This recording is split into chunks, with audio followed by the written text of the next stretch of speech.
And if you're not, I didn't broadcast it. I hope it's not live. But anyway, even if it is, welcome to a very late PEL live. We're going to go about 20 minutes, mainly focusing on the playoff picture. If we have time, we'll talk about guys in lines to win awards and, whatever else, floats our boat.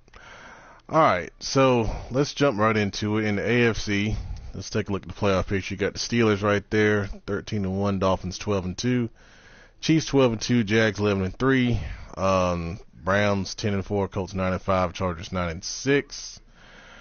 Bills will be 9-6, Titans 8-6, and that's your playoff eligible teams right now. So we're going to talk through some scenarios. We're going to do it going through the division style, and I'm just kind of going to go through what each team has to do here. All right, so with the Steelers, of course, they're sitting at 13-1. The Dolphins are also in the picture here still with a chance at a number one seed. But what obviously has to happen here is the Steelers need to lose to create that tiebreaker situation. But they are in the catbird seat. They hold the what's the word I'm trying to use? This late.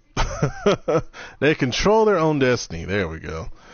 They control their own destiny as far as them being the one seed coming out of the AFC.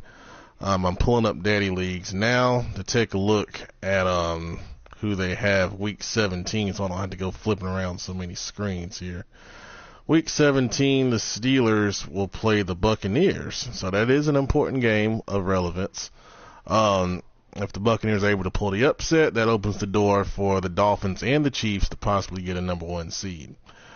All right, Browns are 10-4. They are in currently the first wild card position, and they're in a pretty good spot. I believe they hold some important tiebreakers, and this week they play the Bengals, so they're most likely going to win and be 11-4 going into week 17, where they do have a very interesting matchup with the Colts, and that's very important for wild card contenders, and we'll kind of break down why in a little bit here once we get back to the whole conference picture. But main thing here, I think the Browns are secure to win the first playoff wild card position out of the AFC. Ravens and Bengals are focusing on draft picks. All right, AFC South, we got the Jags at 11-3. You see that X there? That means they've already clinched the division. I don't think they're in the running for a first round bye. So right now they sit as the number 4 seed in the AFC, and they would host the number 5 seeds, which right now would be the Browns. And I feel pretty confident that that matchup's pretty much locked in, barring a collapse from the Chiefs or the Dolphins, which isn't going to happen because they both get forced wins this week. So we're going to have most likely here the Jags and the Browns facing off in the first round of the AFC playoffs. The Colts at 9-5 are an interesting case here, and I'm going to explain why. They are in the number 2 position currently in the AFC for the wild card, but they have 2 very tough games. They play the Titans this week, who still have a mathematical chance to get in, which we'll break down in a little bit.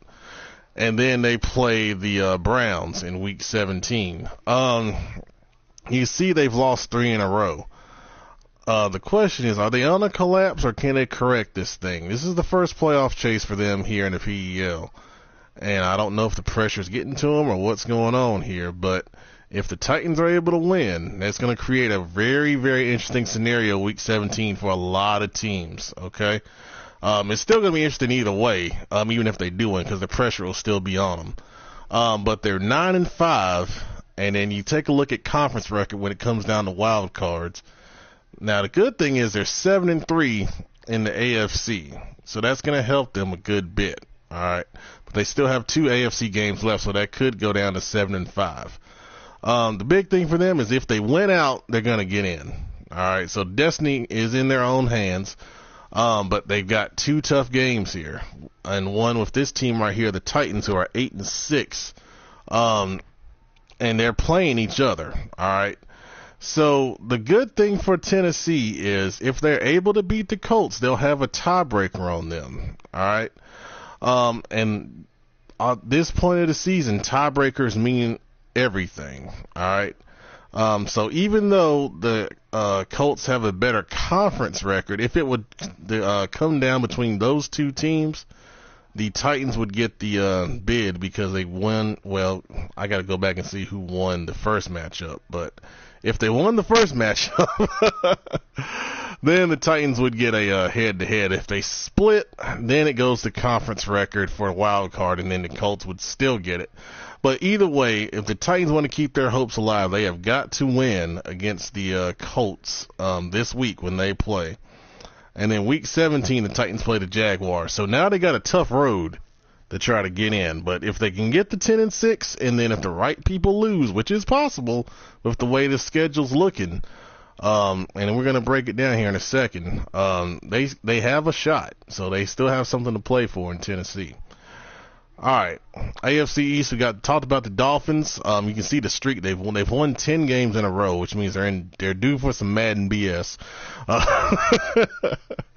at 12-2, they still have a shot at a bye, and it's between them and the Chiefs. And like I talked about before, when it comes down to playoffs, your conference record means a lot. And you see the Dolphins' conference record is 9-1. We'll see what the Chiefs is here in a second. But I don't think they've played head-to-head, so that doesn't factor into it. So that conference record will help them a good bit. Either way, they're going to be the 2 or the 3. The 2, of course, means you get a bye. The 3 would play the 6. And the 6th seed right now is still in a lot of questions like we just talked about with the Colts and the Titans still having a chance. And then this team right here, the Bills, at 8-6, still in it. Somehow.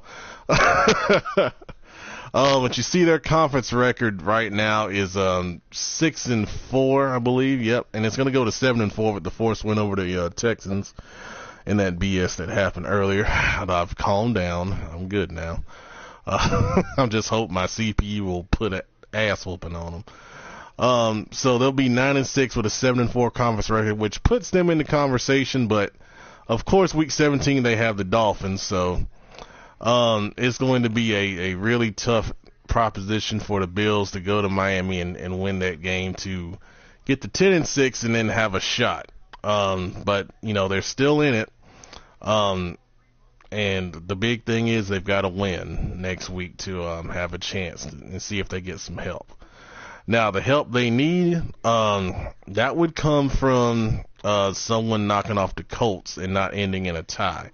Because if it ends in a tie, head-to-head, the Colts win the tiebreaker over the Bills. The Bills do have the tiebreaker over the Titans, which is in their favor. The other teams that are involved in the wild card also we'll discuss here in a second. The Patriots are out of town. The Jets will be taken over by the Redskins owner at the end of the season. All right, in the AFC West, like we just talked about with the Chiefs, let's take a look at their conference record and see what their chances are at the same as the Dolphins, 9-1. So now, both of these teams, the Chiefs and the Dolphins, get a force this week. And then next week, the Dolphins play the Bills, who have something to play for. And then the Chiefs are going to play... they're going to play the Chargers. So in that game, that means a lot for both teams. The Chiefs won that game, the first meeting earlier in the year. And you look at the Chargers, they're 9-6 overall. And then in the AFC, they have a 7-4 record.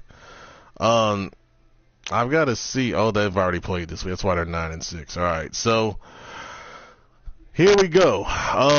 The Chargers are in the contention for the final wild card playoff spot. So now, what we have in the contention for the final wild card spot in the AFC, we know the Browns have the first one locked up pretty much.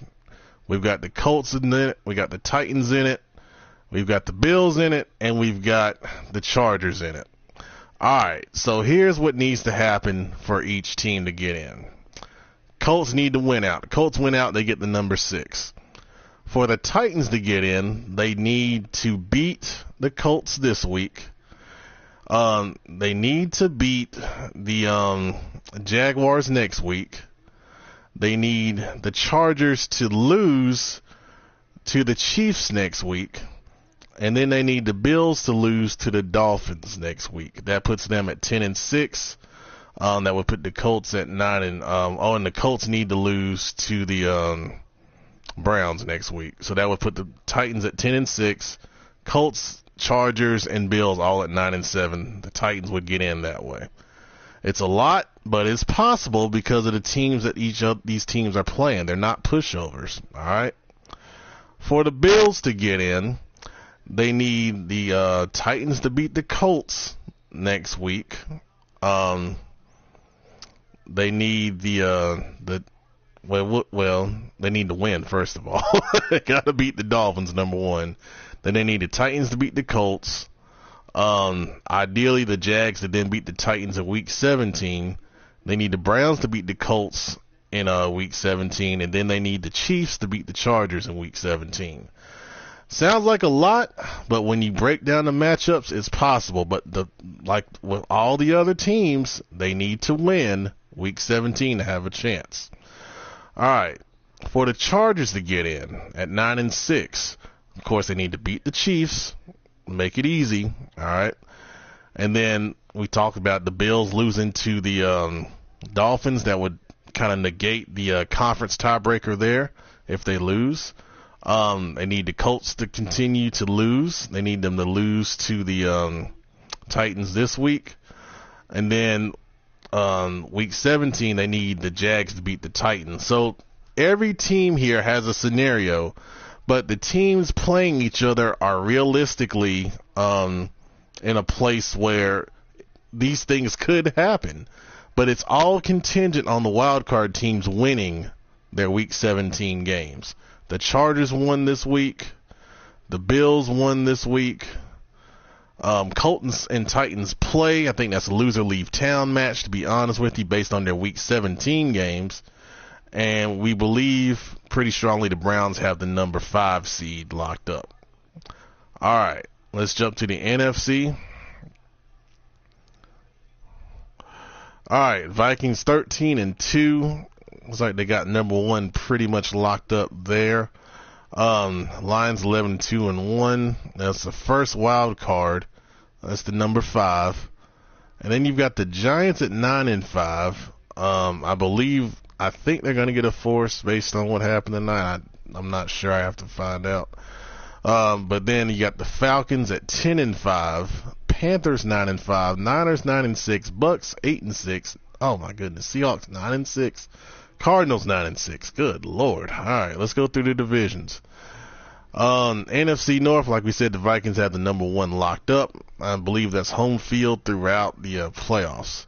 The Lions will have the number 5 seed. They'll play the number 4 seed in the first round. Pretty simple there.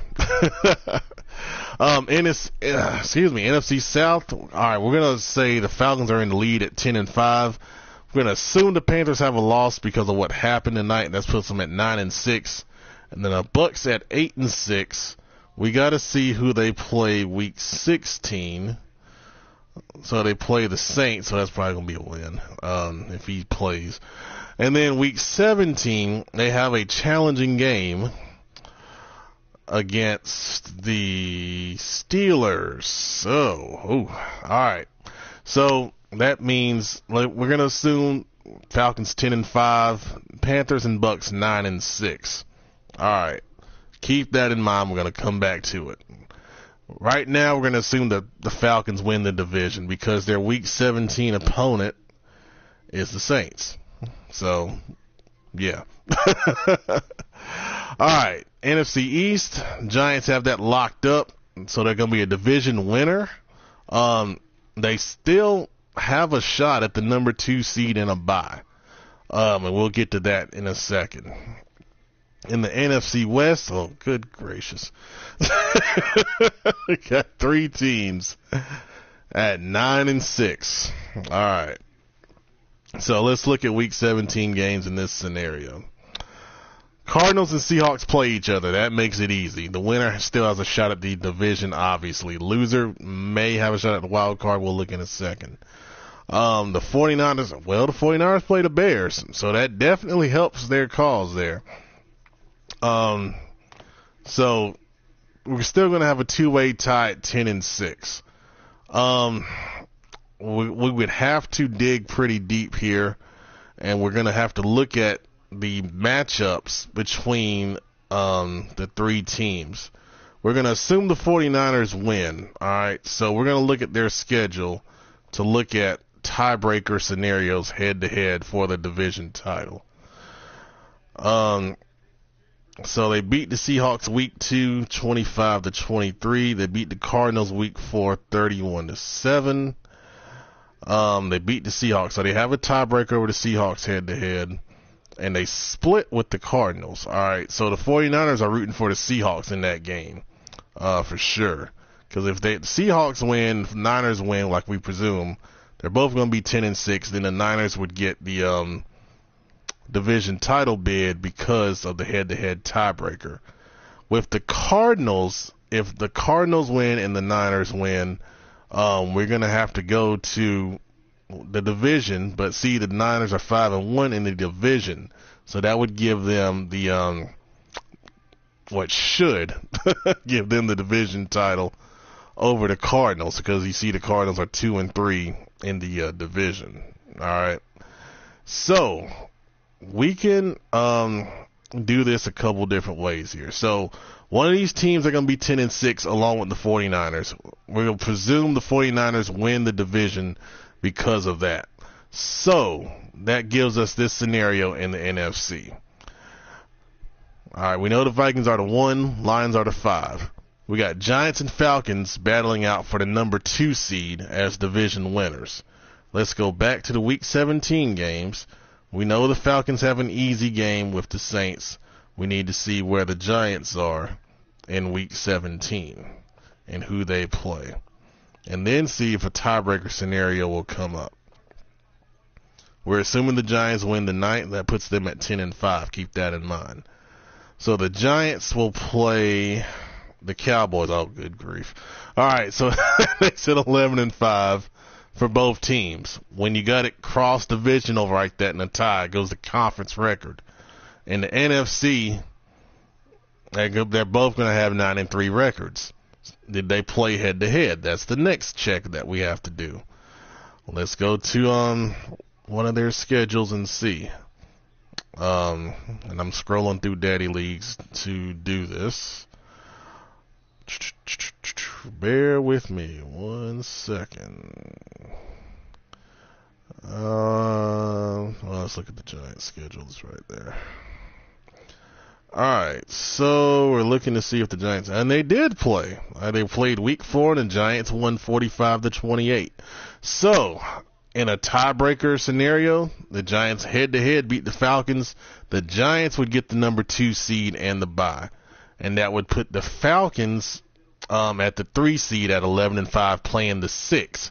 Now, who the hell is the 6? Well, good gracious, it's going to be a mess here, alright? Hang with me. Okay, so that means we have a group of, and well, before I go there, the Niners would get 10-6, they'll be the number 4. So the Niners and the Lions are projected to play in the first round, 4 versus 5. All right, and then we got, if it ends in a tiebreaker, which it probably will, Giants will be the 2, Vikings will be the 1, Falcons will be the 3. All right. So we're literally really confused on the 6th seed, which is the second wild card. All right, Panthers 9-6, presumably. Buccaneers 9-6, most likely. Let me look at that week 6. Oh, they play the Saints. All right, so Buccaneers 9-6, most likely. Seahawks and Cardinals play. They're both 9-6 already. All right. So that's 4 teams battling for 1 spot in the NFC. So what we've got to do now is we got to look at Week 17 to see who's playing. We know the Seahawks and Cardinals are going to play. Loser leave town match. The loser's out of the playoffs. The winner will be 10-6. All right, so that makes it easy there. And then we've got the Panthers and the Buccaneers. We know the Buccaneers are playing the Steelers. That's a really, really tough game to try to get into the playoffs because the Steelers still have something to play for, and that's the number 1 seed in the AFC. Now, the Panthers, we've got to see who they play. They play the Eagles. Oh, good gracious. Well, Shoebox is a good player, but we know he's wanting draft position. So that puts the Panthers at 10-6, most likely. All right, so that means we got a tie between the Panthers and the Seahawks. And I'm projecting here, all right? So I'm projecting the Bucs to lose to the Steelers because they're really good, all right? So now we need to see what's the deal between the Panthers and the Seahawks. Number 1, did they play head-to-head? And we're going to go to the schedule, and we're going to see here in just a second. All right, pulling up the Seahawks schedule to see if they played the Panthers. Nope, they did not play. All right, so now it comes down to conference record. You look at the Panthers conference record. Right now it's 7-3. The loss to the Giants will be 7-4, and then they beat the Saints. I'll put them at 8-4. And then the Seahawks will be 7-5 if they beat the Cardinals. So in that scenario that we just talked about, the Panthers would be the number 6 seed if they win. All right. So what we're projecting in the NFC is, once again, the Vikings the 1, Lions are the 5, the Giants are the 2, the Falcons are the 3, Panthers are the 6, 49ers are the 4. All right. So those would be the NFC teams based on the projection that we have right now. Of course, these could easily change if any of those projections don't go through. Which it probably will. But that's to give you an idea. If you're any of those teams, that's what you need to do in order to get into the playoffs. All right. Hopefully you take notes and you study that, because I can't put that in the chat. All right, real quick, 2 minutes left. We're going to take a look at awards and see who's where. In terms of the yearly awards, right now, of course, well, he deserves this. MVP Danielle Hunter has just been ridiculous all year long with the number of sacks he's had. And you see the other guys in contention right here. I think all those guys are pretty deserving, to be honest with you. Then Coach of the Year right now, Willie Walsh Jr. of the Dolphins. Yeah, I agree with that. He's done a good job with that group down in Miami for sure. Then you see the other contenders right there. In the AFC, Offensive Player of the Year, the Chargers, Melvin Gordon. There's no surprise there. You see the other contenders there. Defense, Kirksey. I hate that guy. Bullshit user alert. But anyway, you see the other guys in contention right there. Rookie of the Year, of course, that's the fast running back that was taken early in the draft by the Chiefs. There's your other contenders right there. Defensive Rookie of the Year, Bennett Goodwin from the Steelers. Look at that overall. We're going to lower XP after this season, by the way. So keep that in mind. It's going down to 225, and we're going to stay there the rest of Madden. Best quarterback, still Tannehill. Got the other contenders right here. Best running back, there's Melvin Gordon again. Just as a reminder, you get a +3 attribute if you win one of these awards. You can't put it towards speed, all right? Best receiver, there's Amari Cooper for the Raiders. And your other contenders right there. Best OL, Big Joe Thomas. Best D-line, Frank Clark. I wanted him in a trade before. Come on, guys. Y'all got to get up. We need more sacks. We got to go for it. We're going for it, by the way. Best linebacker. Kirksey, of course, and then there's the other contenders. Best DB. There's Goodwin once again. The other contenders for that. And Trey would have been higher if he got his 3 picks today. Bullshit. Best kicker. Slampo for the Chargers. There's your other guys. In the NFC.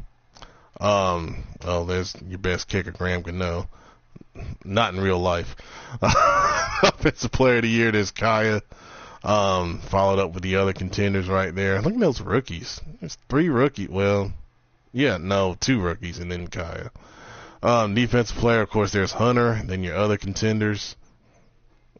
4 Falcons on the Defensive Player of the Year list. Good grief.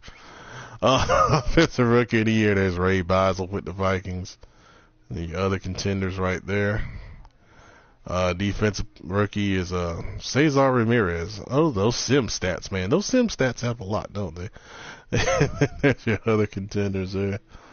Kaya, best quarterback. There's your other guys. Devontae Freeman, best running back. There's your others. Yep, Corey Green.